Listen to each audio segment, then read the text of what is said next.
ating Senador Leila de Lima. Wag na yung ibang mga senador, di ba? Grabe din po ang akusasyon sa kanya, droga. Pero pumayag po lahat. Pati po ang pinakagalit sa kanya na out of humanitarian, meron siyang detention facility sa Camp Crame, no? At meron siyang cellphone at nakakapag-function pa rin siya dito. So lastly, Mr. President, I will not argue anymore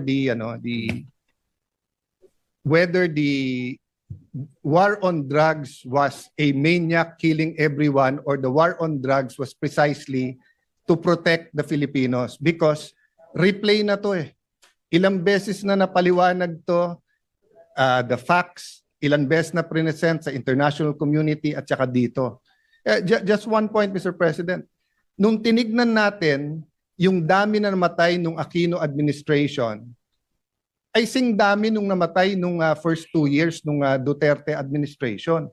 Except that during the Aquino administration, through Senator De Lima, pinalitan nila yung definition ng EJK.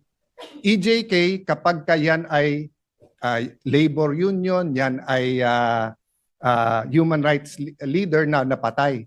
Pero pag ordinaryong tao na napatay, hindi EJK. Biglang pagdating ni Duterte, lahat ng patay na hindi natural causes, EJK. Pero pag kinumpare mo, there was 13 to 16,000 every year in the Aquino and even before Aquino.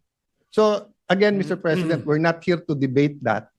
History will judge. Precisely. Our courts here, the DOJ will that. I just have to reply, Mr. President, kasi nga it was brought up as if yun ang dinidebate natin. Ang dinidebate natin humanitarian. Humanitarian ay walang pakialam sa feelings ng mga posibleng biktima. Kasi ang hustisya po ay bulag. Ay nakatakip po yung mata para nga walang makita, no? So even if I was a victim of a crime here, no, at masakit na makita kong magpiyansa or may house arrest yung inaakusahan